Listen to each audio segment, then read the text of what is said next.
Hey y'all, Fearless Friday, 19 December, 4 months after my incarceration for being incarcerated for not taking down my social media. I want to say first and foremost, thank you to all the support and prayers from the advocacy groups, family advocacy groups, and parental alienation groups. I really appreciate you guys. And I want to let you guys know first and foremost that there were some questions brought up about this particular audio. This is an audio that was done in September of 2017. In this audio, the detective refers to the children's mom at the end of the audio. You can hear for yourself. Remember, transparency is the most important thing here. My children's biological mother tried to force her 3-year-old daughter, to say that I put a toy onto her private area, which is a lie. It was confirmed to be a lie by this detective. But it's also letting the world know the harm that my children are in. And you guys can hear this harm yourself. The alienation, the parental alienation that's being allowed, it's on here. It's being allowed by these judges and the GAL in particular. You can hear for yourself. You can hear the mom. You can hear her telling, coercive, controlling her own children what to say and what not to say, which is key. They have these children in this home deliberately. This is the same home that I've reported to Angela Morehouse, the guardian ad litem, and to the judges since 2017. The police officer on the FOIA video here, the 911 responding officer responding to the pedophile choking the mom, and 3 CPS workers all no-show for court. That's key. A child psychologist testified in court about the pedophile touching my daughter. That was blown off by a judge. Think about it. September 2017, the children's own mom trying to force her own daughter to lie and say that her daddy touched in her private area, which is a lie. Who else heard this? Who else is following our social media? Tyree Carr. What kind of man is with a woman that does this to her own children? And he has no biological children. Okay, keep that. Remember this. Out of 15 men in a 2-year span, this is the only man that stuck around. No children. And now he's taking my children to ball games, to park picnics, and as you can hear on Z2 here, forcing my daughter to speak to him, or she can't go to dance class. You can hear it yourself. To the children's mom as being sick. I'm not demeaning. I'm saying mentally that a mother would not do this. And if you are around this person, if you are a neighbor, if you are an associate, as a woman, you can talk to her. You can tell her what she's doing is harming her own children. It's the same antics. If you scroll down, the same ghetto, it's the same. She hasn't changed. They're enforcing her. So if you guys are following our story, you've heard me mention the term that they're allowing the ratchetness to thrive in the courts, and you take it outside, and it's allowed to happen. You see black children, black young adults acting like they got no sense, that they got no home training. It's being allowed to happen by the government. They need that. They need that picture to be the representation of blackness, which is it's false. One arm just isn't for me. Fighting against judges. Black women that are now in 2025, they're around these children that they lied on. Their lies are on here. It's on social media. Anything with the C, the letter C, and in Joe's case, the ex-wife, letter Z and C. It's on here. Transparency, man. Transparency is the key. If you're following this story, that's the only reason why I'm continuing to saying to everybody who's following the story, think about this. Who else is on here saying, hey, I want to get a polygraph test? You have no idea who's telling the truth on social media.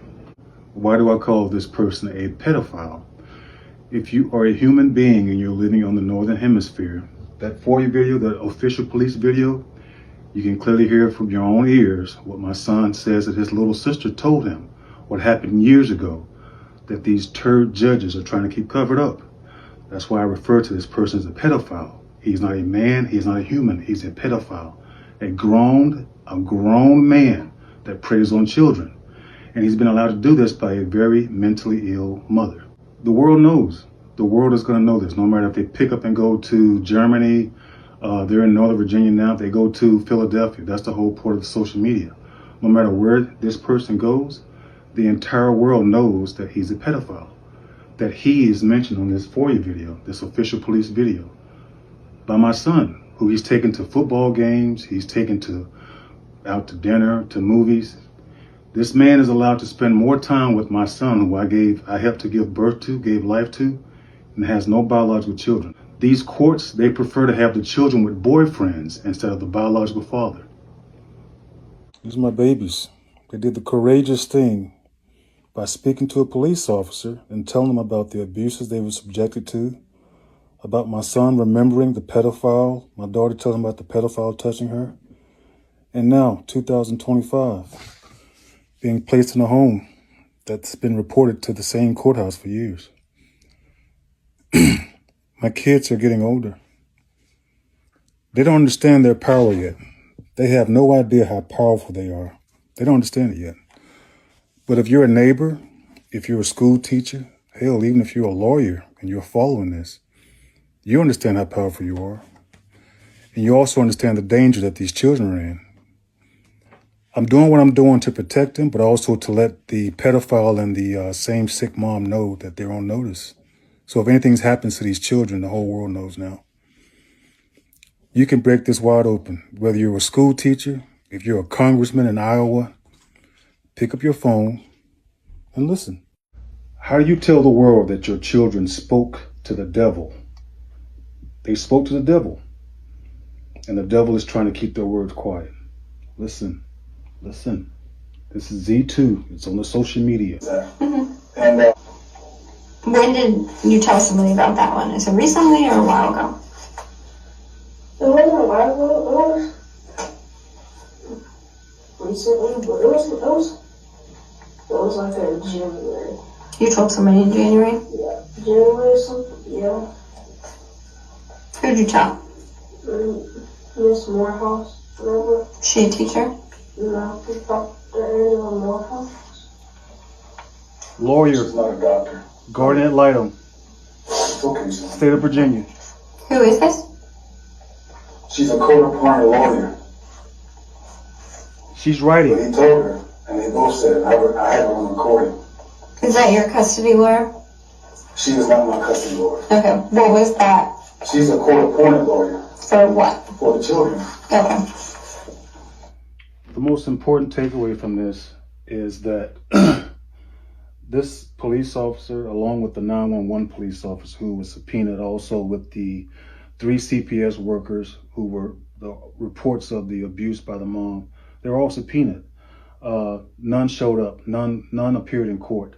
The testimony of Dr. Zeta Dayton, a child psychologist, who stood up in the court and actually testified about the pedophile touching my daughter. Her testimony is almost like it's like air. Not even, it's mute. The Judge Willett at the time was more interested in my artwork, my stolen artwork that I'm constantly repainting or redoing, than the testimony of a doctor about the same pedophile.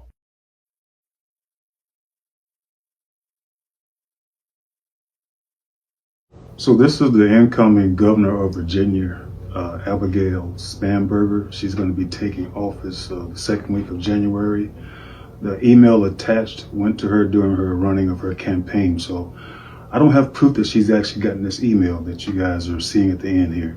But there'll be another correspondence going out like I told you guys, all right? More correspondence so you guys can understand. Transparency is the key if you're going to follow this story, which affects every United States citizen.